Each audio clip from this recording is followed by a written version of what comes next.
Hi everybody, it's Don and I hope you're having a fantastic day. Well, yesterday got off in Cozumel, had a chance to run into my buddy Tony that you can see here. We had a little bit of food in Margaritaville and just caught up on a few things, including what we would like to do in the future. So we were talking about a few cruises coming up and making some future plans. So more on that a little bit later, but I do have some cruise news to cover today, as we have one cruise ship that has some pretty major problems, and it's not engine problems, it's keeping the ship upright. And I'll explain that in a little bit. We also have Galveston, the port I'm heading back to as we speak, is just updated their whole cruise plan, the whole plan for the area, and they're planning on expanding even more than they are right now. We have some great news for MSC cruise fans in Miami as the terminal is open, but it might not be so great news for the actual people getting off the seascape today using that new terminal because there's some challenges going on.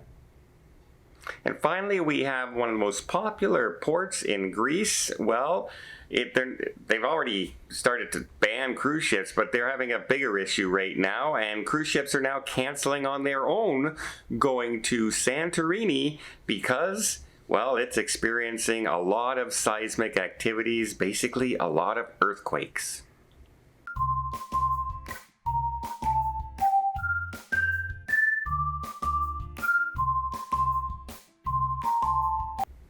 First off, let's quickly talk about Galveston, Texas. Great little port. My first time visiting here, and I love how they've separated the cruise ships from the beach area. One's on the complete opposite side of the island area kind of thing.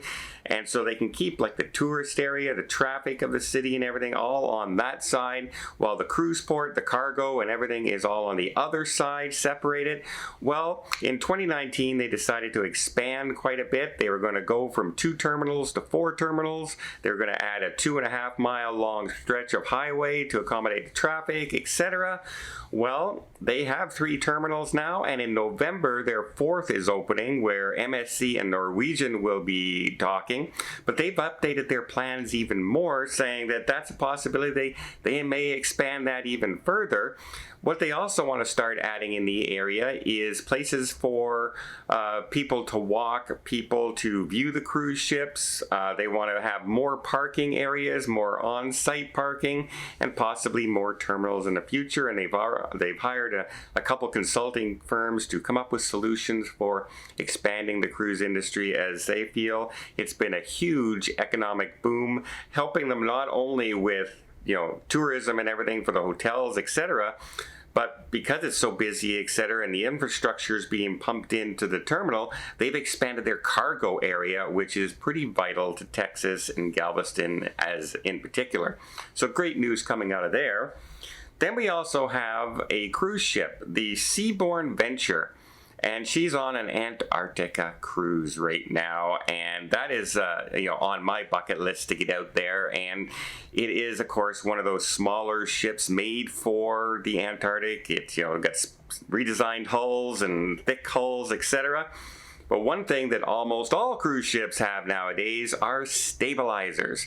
That's what keeps the ship from going side to side in rough seas. It's all usually computerized and it keeps you from getting seasick a lot in rough weather. Well, going from Antarctica back to the coast, you have to go through Drake's Passage, which is notorious for having rough seas, high winds, etc.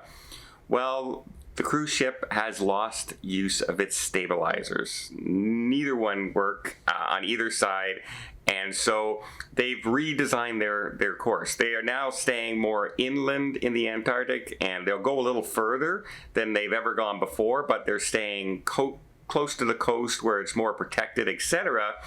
And then they're working with the Weather Service and Seabourn Cruise Lines, and they are plotting a path back through the Drake's Passage where they can let their passengers off.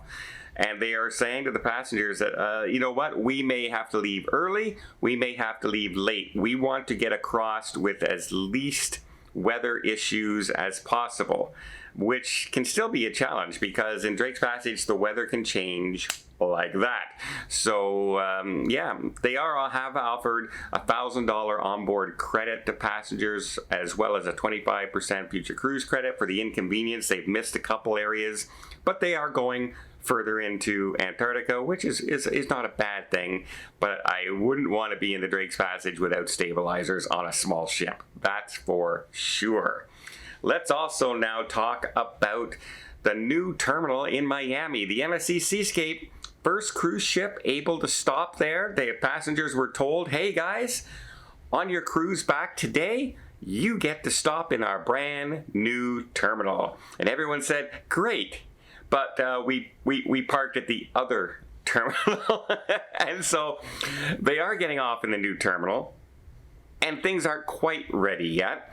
So they are going to be shuttling people from the new terminal to the old terminal, back and forth. Not only that, the escalators aren't working. So all passengers will have to walk down at least 2 flights of stairs to get to the luggage terminal. Because of this, they ask passengers, don't try and self-walk off.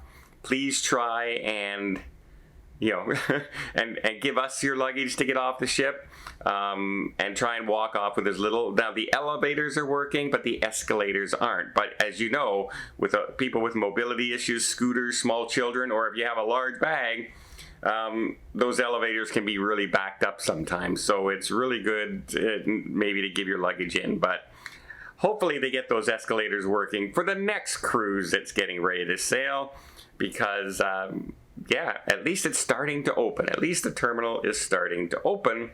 And now let's talk about Viking Cruise Lines. They were scheduled to go into Santorini and they canceled their sailing. They're not because of oversized limits or banning or anything like that. They decided, yeah, we don't feel it's quite safe enough for our passengers possibly to go ashore, because they are having a lot of seismic activity right now. A lot of earthquakes are going on, and these quakes could go on for weeks and weeks, according to the seismologists that are in Santorini. It's all part of this tremor wave that's going through the area, and they are, afraid that, being on the cliffside, Santorini is basically built completely along the cliffs, and the walkways, etc. They are not taking any chances with cruise passengers, and so they've canceled their trip to Santorini going forward. We'll have to wait and see if other cruise lines follow suit, but yeah, some dangerous times right now in Santorini. I hope everybody who lives there and everything is going through and being safe, and there's not too much damage going on. But yeah, if you've ever been to Santorini, you're right on the cliff's edge looking over everything like this, and an earthquake is definitely something you don't want to be part of if it's a strong one in that area. Well, let me know in the comments down below. What do you think about going through the Drake's Passage, one of the roughest seas in the world, with no stabilizers on a small ship? I don't think I would be very happy. That's for sure. Well, I hope you appreciate this video. If you did, please give it a thumbs up. Want to see more tips, more tricks, more travel vlogs from around the world?